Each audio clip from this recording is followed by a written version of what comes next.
comprei um violão bacana para mim, fui para casa, comprei os métodos também, e aí fui estudar, eu mesmo me ensinava a tocar violão, fui autodidata, aprendi a tocar assim. Logo depois comecei a compor, não é?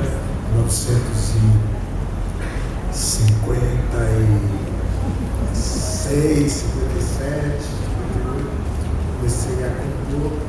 E veio o João Gilberto. Já 59 por causa do João, né? Aí eu comecei. Regra e compasso. Gonzaga, João Gilberto, Dorival Caymmi, Beatles depois. Logo depois Beatles. E vem a Tropicália. E vem também as jazz, as grandes bandas, Count Bass, Duke Ellington, não é? E os grandes artistas do jazz, Miles Davis, né? David Brubeck, vários, coisas Que, interessantes. aliás, o Matheus você queria conhecer através do percussionista Ayrton Moreira junto com os Jimenez. Na ilha de Nos anos 70. Nos anos 70 na Inglaterra.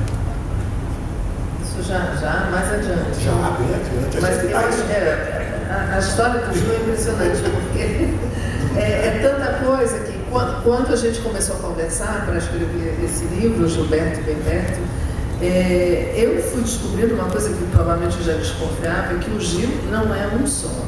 Né? O Gil são muitos. Como todo mundo, né? Mas especialmente, né? Não, de nós somos muitos sempre, né? Mas são vários rios correndo para o mesmo mar. Tá certo. Mas o Gil, que eu acho interessante, é que ele transita por todo lado, né? Então ele se diz, hoje a gente estava comentando isso, ele se diz um romântico e também um pós-moderno, diz que pulou a modernidade. Ele é uma pessoa que valoriza e bebe na fonte da cultura tradicional, das raízes africanas, e ao mesmo tempo aberto para a cultura digital, para o hip hop, para a arte da periferia. Então ele vive, eu acho que o Gil é um homem à frente do seu tempo, ele vive a transformação do mundo, mas não esquecendo a tradição e cultural. Mas não é nem que eu esteja à frente do meu tempo, é que o meu tempo está à frente do tempo. Está correndo demais. O tempo de hoje corre demais. O que eu chamo de pós, a minha identificação com essa ideia de pós-modernidade, é que a pós-modernidade, a característica da pós-modernidade é exatamente essa fragmentação, essa indeterminação, essa simultaneidade, não é? O Arnaldo Antunes, né? Sim, certo. Tudo agora mesmo. Mesmo. E é irrecusável, é um tipo de situação em que a gente passou a viver, pelo menos exatamente depois da Segunda Guerra Mundial, depois de duas décadas de assentamento dos escombros, né, da Segunda Guerra Mundial. Depois disso vem exatamente esse mundo pós-moderno, que é um mundo caracterizado por uma fragmentação extraordinária, uma simultaneidade, tudo acontecendo ao mesmo tempo, uma indiferenciação muito atormentadora, não é? Entre o bem e o mal, uma diferenciação entre o Identidade, desidentidade, o que é certo e o que é errado. O que se homogeneiza, o que não se homogeneiza. Todas essas coisas. Então, não eu só, mas todos nós, né, que vivemos nessa época, somos um pouco levados a seguir aquilo que os alemães chamam de Zeitgeist, né, o espírito do tempo. Esse é o espírito. Mas eu acho que o que a gente quis dizer é o seguinte, é que você protagoniza algo, digamos assim, antecipatório à maioria da sua geração, porque o processo de globalização que o mundo vem, digamos assim, vem se instaurando, né?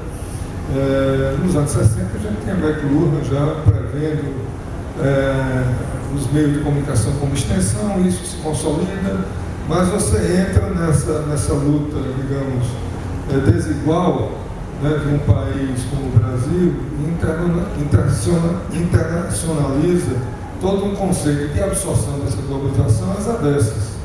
Ou seja, você vai, se apropria dessas ferramentas de dominação e faz ela refluir no sentido contrário. Não é nem que eu faça isso que você está dizendo, que eu faça essa apropriação. Eu dou notícia dessa apropriação sendo feita por todos nós. Você está atento. Você está atento. O tempo todo. Eu, por exemplo, eu nem sou. Você diz assim, eu não brinco com o WhatsApp, eu não brinco com o Instagram. Eu raramente eu vou lá no YouTube para ver alguma coisa. Raramente eu uso o meu celular para alguma coisa que não seja telefonar e tal. Mas eu propagandeio. Eu dou notícia. Eu fiz um disco chamado Bora Camará, fiz um outro chamado Banda Larga Cordel, para dar notícia dessas coisas, para dizer em que encrenca nós estamos metidos. Né? Mas não encrenca nós todos. E é um pouco também para oferecer possibilidades de conhecimento, pequenos instrumentos, etc., para a gente sair da encrenca, né?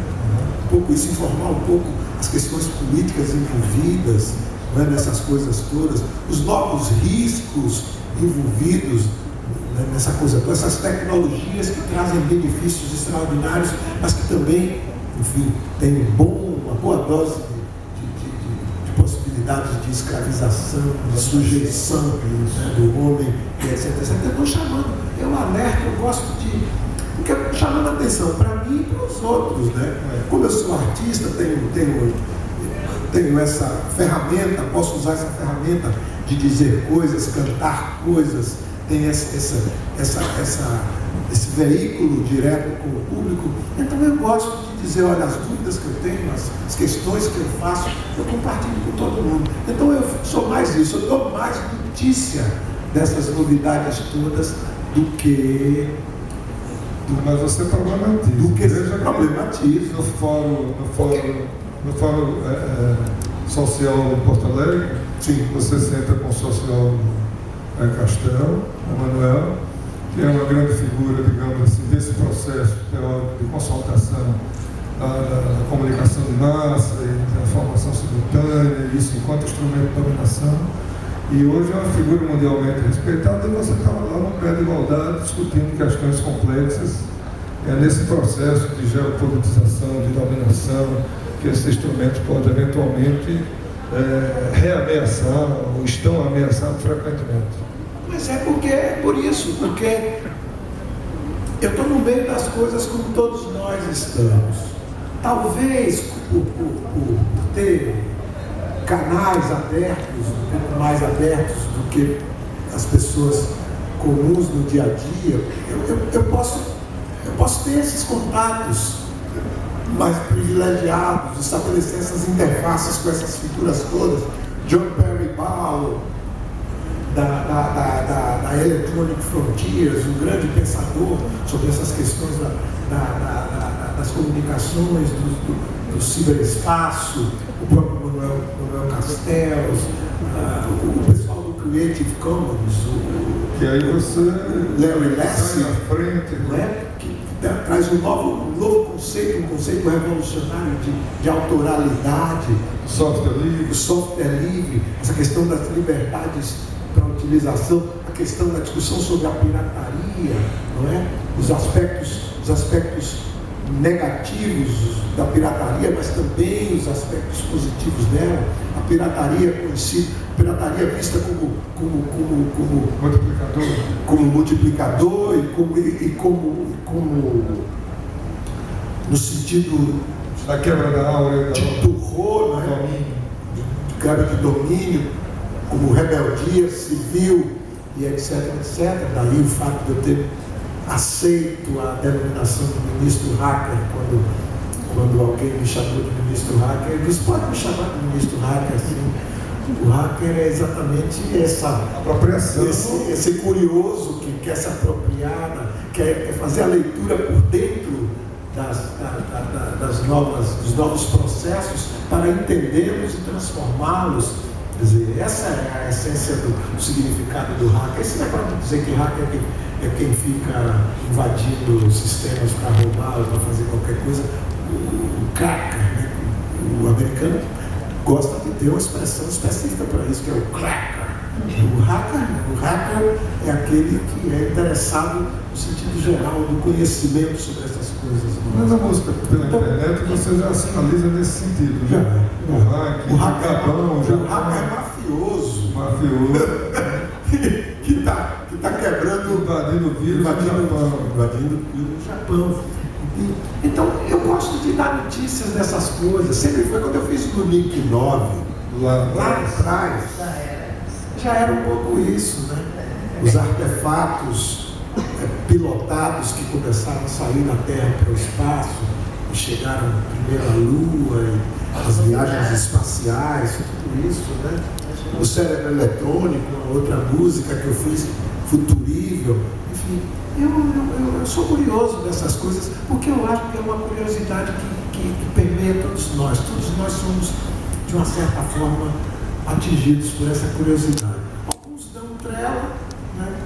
Dão vazão a essa curiosidade, outros não, por várias razões, porque não podem, enfim, não tem tempo e tal. Eu gosto, Mas eu acho que além de você gostar, sua militância, Gil, como político, como pacifista, como alguém que dirigiu a Fundação Gregório de Matos Guerra, foi vereador, depois foi militante do Partido Verde, né, filiado ao próprio partido, a sua condição de ser ministro de Estado da Cultura, gerando um modelo de gestão que hoje serve de referência para o mundo, além das ações estéticas e artísticas, isso me possibilita uma situação de privilégio e também de muita consciência política, quando você vai, por exemplo, para uma Assembleia da ONU e convoca o Kofi Annan para tocar a tumbadora com você, e que em 5 idiomas você faz um show e brada o Brasil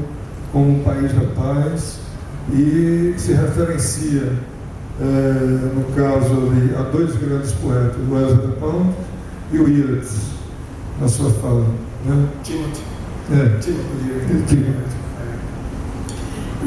De novo, essa coisa fica parecendo que é falsa modéstia ou excesso de modéstia eu dizer que essas coisas todas, na verdade, não são feitas por mim ou porque eu tenha ímpetos propriamente individualistas e tal para fazer essas coisas. Eu faço essas coisas porque alguém tem que fazê-las. E você é alguém. Você sendo um desses alguém.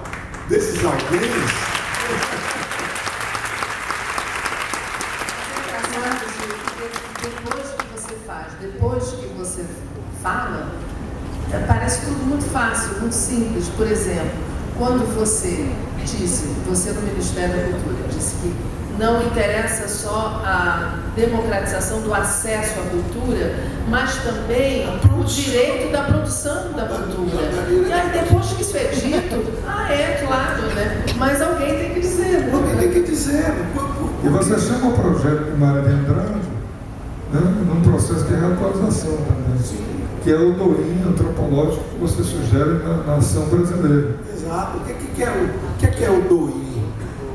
Para os que não saibam, DOIN é aquela massagem oriental, né, de origem chinesa, japonesa, enfim, daqueles países ali, que os chamados pontos de acupuntura, os pontos sensíveis da superfície do corpo, que estimulados podem provocar dinâmicas interessantes nos processos elétricos dos nossos corpos, fazendo com que a energia dos nossos corpos circulem em direções mais ou menos determinadas, conforme o lugar que você massageia, conforme o ponto que você pressiona. Então, o DOIN antropológico, que é o Risério, não é? Um grande intelectual, poeta da Bahia, que era nosso companheiro lá nas formulações do Ministério, enfim, ele que criou essa expressão DOIN antropológico.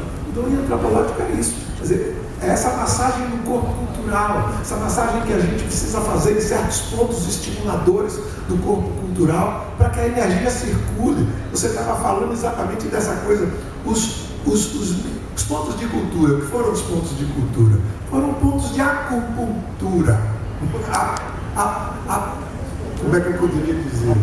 Acupuntura. Explica um pouco. Não é? Pontos, ou seja, necessidade de estimular certos pontos do corpo cultural brasileiro que estavam esquecidos, que são historicamente esquecidos, abandonados. O grande campo da criação popular, não é? Os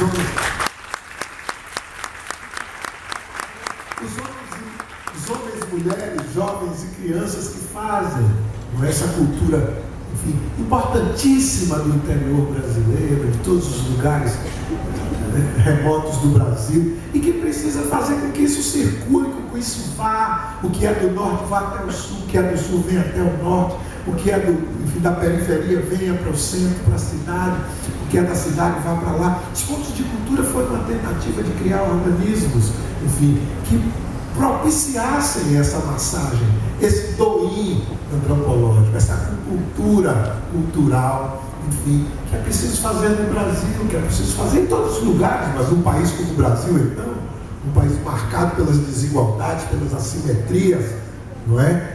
Econômicas, sociais, um país que teve uma escravidão violenta, um país que não aboliu propriamente a escravidão até hoje, um país que massacrou seus índios, né?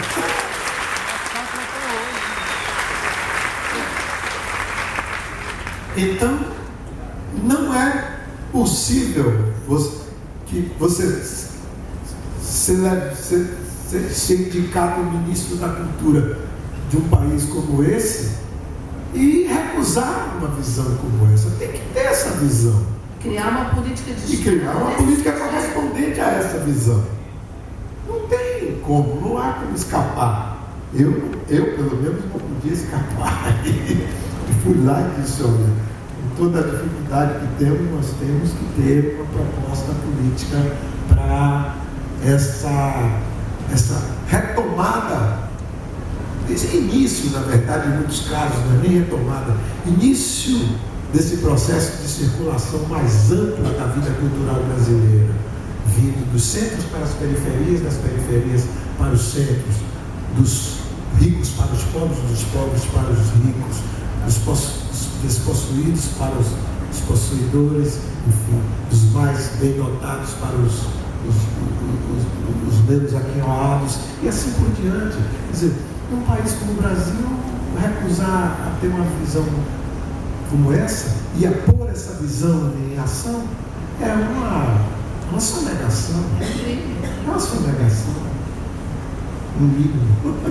Hoje, voltando ao início da fala, o viés da literatura, a gente vê de uma maneira fragmentária que você revisita. Você foi amigo de Haroldo, de Augusto de Campos, você musicalizou um poema do Manuel Bandeira, Fernando Pessoa, não é? Vinícius de Moraes, enfim. Como é que isso, no conjunto da sua obra, você fez um libelo, que é a música metáfora, né? Abrindo, assim, consolidando todas as ilimitações que o poeta deve ter. Haroldo gostava muito dessa música. Haroldo metáfora? Metáfora. Gostava muito. Diga. Só para você estimular e ver como é que você se caracterizaria, público, para a gente, recebendo esses influxos da literatura